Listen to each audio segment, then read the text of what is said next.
어제 기도하는 가운데 그런 생각이 들었습니다. 이번에 사순절 설교의 주제가 40가지의 죄인데요. 40가지의 죄라고 그냥 하기보다는 내가 용서받았던 40가지의 죄, 혹은 나의 40가지의 죄를 덮으신 하나님의 사랑, 그런 식으로 그 하나님의 사랑과 은혜를 더 강조해도 참 좋았겠다라는 생각이 들었습니다. 우리가 참 하나님 앞에서 부족하고 죄 많은 인생인데 그래도 이 자리에 앉아 있으면 하나님의 은혜입니다.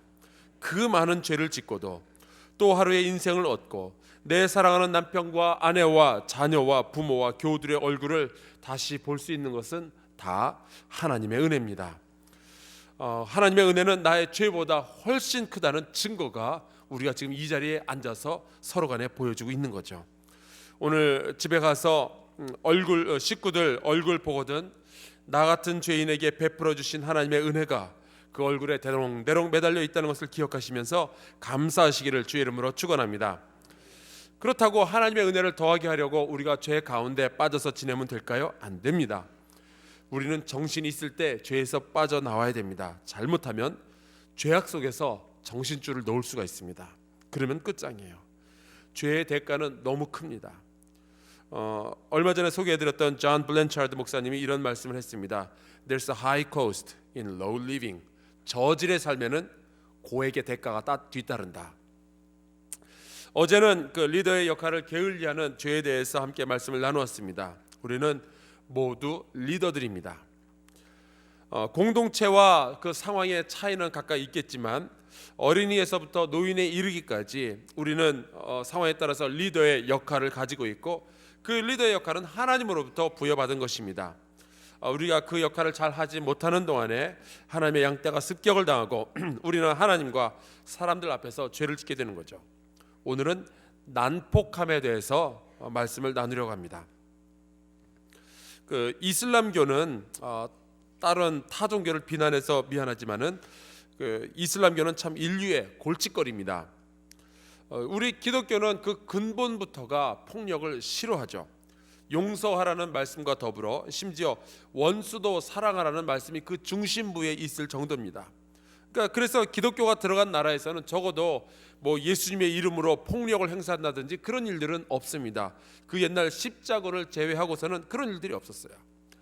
그래서 예수님의 가르침에 영향을 받은 뭐 간디라든지 우리나라의 3.1절 만세 운동, 그런 것들은 비폭력 무저항 운동으로 자리매김을 하게 되는 겁니다.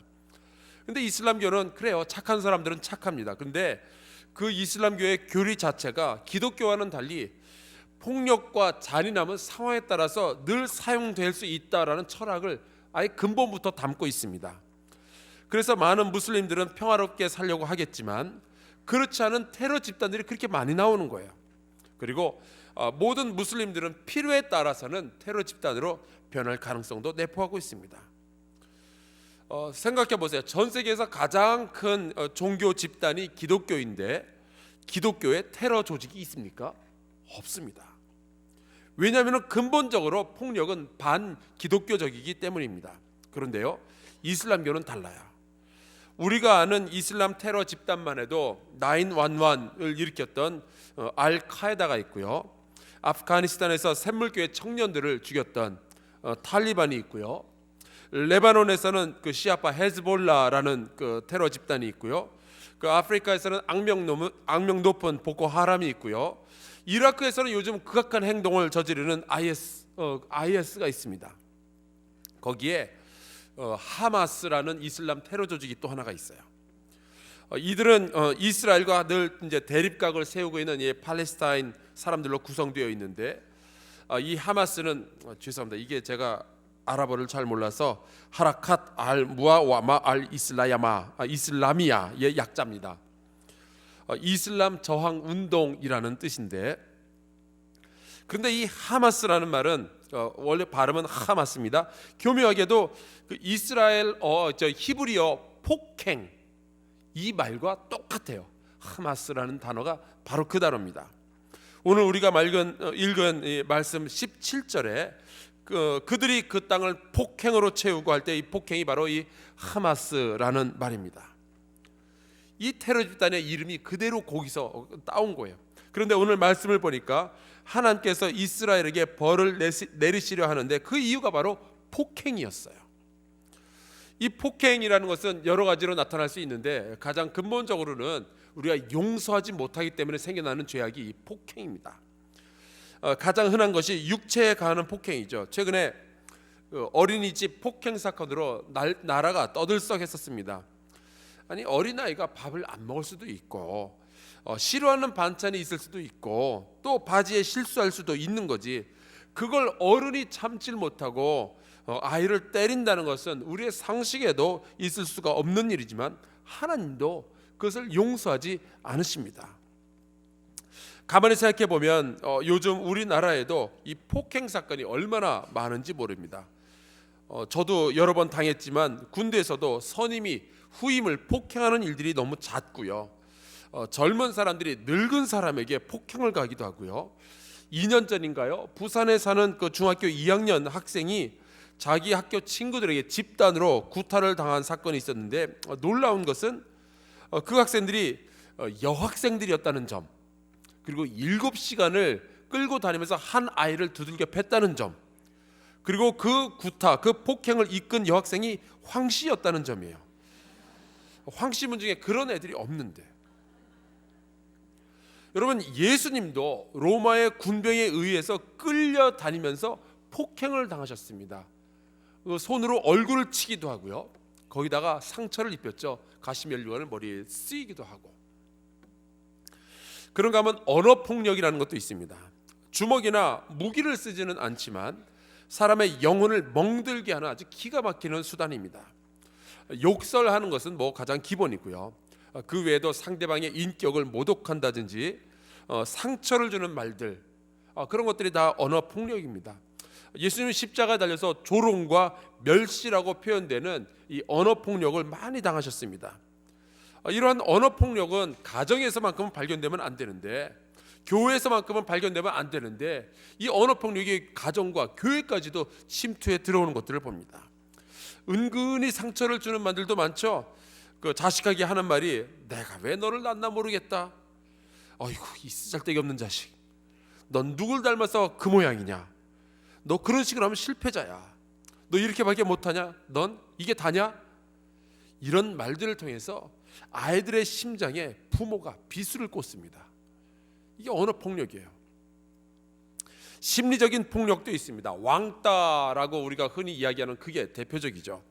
아이 하나를 놓고 나쁜 소문을 내거나 친구들의 활동에 이 아이만 유독 끼워주지 않거나 말도 걸지 않고 요즘 시쳇말로 투명인간을 만드는, 그 사람의 존재 자체를 있는데도 부정해버리는 그런 심리적인 폭력이 있습니다. 특별히 이 사랑을 기초로 해서 모인 공동체 안에서는 이 무언의 폭력으로 상대방에게 상처를 줄 수도 있어요. 자녀가 부모에게 더 이상 말하지 않는다든지, 사랑이 기초로 된 공동체 안에서, 아니면은 집사님이 삐쳐가지고 권사님에게 더 이상 눈길도 주지 않고 말도 하지 않고 인사도 하지 않는다. 그것이 무언의 폭력입니다. 그것을 당하는 사람은 굉장한 고통을 당하게 돼요. 사랑과 관심을 필요로 하는 상대에게, 그것을 기대하고 있는 상대에게 아무것도 제공하지 않음으로써 공격하는 겁니다. 이 모든 것들이 다 하마스라는 이 단어 안에 들어있는 의미예요. 육체적이고 정신적이고 감정적이고 심리적이고 관계적 테러를 가하는 그 모든 것들이 다 이 하마스입니다. 이 에스겔의 환상 속에서 하나님은 이 에스겔에게 유다 족속이 저지르는 이 우상 숭배의 죄를 보여주십니다. 16절을 보면은 여호와의 성전 안에서 유다인 25명이 성전을 등지고 동쪽 태양에게 예배를 하였다라고 했습니다. 우상 숭배를 하는 것도 꼴 보기 싫은데 하필이면 그 우상 숭배를 어디서 합니까? 여호와의 성전 안에서 합니다. 이건 마치 남편이 서재에 앉아 있는데 아내가 다른 남자 데리고 들어와서 집에서 데이트하는 거랑 마찬가지 상황이에요. 남편으로서는 치욕적인 일입니다. 하나님은 이 유다인들의 행동이 아주 치를 떠십니다. 그런데 17절을 보면은 성전 안에서만 그 하나님이 싫어하시는 가증스러운 일이 일어나는 것이 아니라 성전 밖 이스라엘 땅에서도 우상 숭배에 준하는 일들이 일어났는데 그것이 바로 땅을 폭행으로 채우는 것입니다. 그리고 그 일은 여호와 하나님의 노여움을 일으키는 일이었습니다. 이스라엘 사람이 이스라엘 사람에게 폭행을 가하고 있는 거예요. 하나님의 자녀가 하나님의 자녀에게 폭행을 가하고 있는 거예요. 하나님의 형상을 가진 이스라엘 사람들이 또 다른 하나님의 형상을 가진 이스라엘의 형제와 자매들에게 폭행을 가하고 있는 겁니다. 그걸 하나님께서 못 참겠다라고 말씀하고 계시는 거예요. 여러분, 하나님을 분노하게 만드는 바로 그 일이 죄악입니다. 혹시 여러분 가운데 오늘 말씀해 보니까 나뭇가지를 그 코에 두었다라는 표현이 무엇인지 궁금하신 분들이 계실까 봐 저도 열심히 살펴봤는데 학자들도 정확하게 그 표현이 무슨 뜻인지는 잘 모르고 있어요. 그저 추측하기는 이방신을 섬기는 의식 중에 하나인 것 같다라고 합니다. 우리 초점은 그래서 모르는 것에 맞추지 말고 폭행에 조금 더 맞췄으면 좋겠는데, 하마스, 이 폭행, 난폭함, 폭력, 이렇게 사람들을 괴롭히는 행동이 또한 하나님을 괴롭히는 행동이라는 것을 우리가 잊어서는 안 됩니다. 창세기 6장에 보면은 노아의 홍수 바로 이전에 그 세상의 모습에 대한 보고가 나오는데요, 11절에 이렇게 되어 있습니다. 그때에 온 땅이 하나님 앞에 부패하여 포악함이 땅에 가득한지라. 이 포악함, 이게 하마스예요. 그래서 하나님께서는 이 포악함이 가득한 이 땅, 형제가 형제에게 해를 가하고 언어와 혹은 육체와 아니면 심리적으로 관계적으로 폭력을 가하는 이 땅, 이 포악함이 가득한 이 땅을 없애버리시기 위해서 이렇게 말씀하셔요. 모든 혈육 있는 자의 포악함이 땅에 가득함으로 그 끝날이 내 앞에 이르렀으니 내가 그들을 땅과 함께 멸하리라. 포악함, 난폭한 거, 이건 하나님께서 굉장히 싫어하시는 일입니다. 하나님을 믿는 사람이, 우리 믿음을 가진 사람이 난폭한 성경을 가지고 주변 사람에게 언어 폭력이나 심리적 폭력을 가하면 어떻게 될까요? 우리가 뭐 누굴 때리거나 그러진 않을 거 아니에요, 그렇죠? 여러분 누구 때리거나 그러지 않죠? 왜 긍정을 못 하세요? 때리면 안 돼요. 그래서 우리가 그 믿는 사람이 그러면은 때리는 건 안 하고 언어 폭력이나 심리적 폭력을 가하면은 어떻게 될까요? 이사야서 59장에 그 힌트가 나와 있는데, 이사야서 59장 1절, 여호와의 손이 짧아 구원하지 못하심도 아니요 귀가 둔하여 듣지 못하심도 아니라 오직 너희 죄악이 너희와 너희 하나님 사이를 갈라놓았고 너희 죄가 그의 얼굴을 가려서 너희에게서 듣지 않으시게 함이니라. 그러니까 어떤 죄가 있으니까 이 죄 때문에 하나님과 우리 사이가 지금 갈려놓았다는 거예요. 끊어졌다는 거예요. 우리의 기도가 하나님께까지 못 올라간다는 이야기예요. 도대체 이 이스라엘 사람들이 무슨 죄를 지었을까요? 그래서 그 죄가 열거가 되어 있는데 그중에 6절에 이런 구절이 나옵니다. 그 행위는 죄악의 행위라, 그 손에는 포악한 행동이 있으며. 이 하마스라는 단어가 또 나왔습니다. 난폭하게 구는 것, 언어 폭력, 정신적인 폭력, 이 역시도 하나님과 우리 사이를 갈라놓고 우리의 기도가 응답받지 못하게 하는 아주 중요한 이유가 되는 거예요. 난폭하다는 것은 그 자체로도 죄악이지만 에스겔 7장 11절에 보면은 포악이 일어나서 죄악의 몽둥이가 되었다라는 말씀이 있어요. 그러니까 난폭함이라는 것은 다른 모든 죄악들을 더 강력하고 치명적으로 만드는 죄악입니다. 여러분 가운데 단 한 번이라도 아내나 남편이나 자녀에게 큰 소리를 지르며 화를 버럭낸 사람들이 있다면은 그게 바로 포악한 행동이에요. 혹시 화가 나면은 포악해진다, 하나님의 심판을 두려워하시기 바랍니다. 회사에서 일의 문제 때문에 포악해진다, 여러분 그저 이건 일의 문제야, 단순하게 일의 문제야, 직장에서의 문제라고 생각하지 마십시오. 하나님은 직장에서도 하나님이십니다. 술만 마시면 짐승이 되는 사람들이 있다 그래요.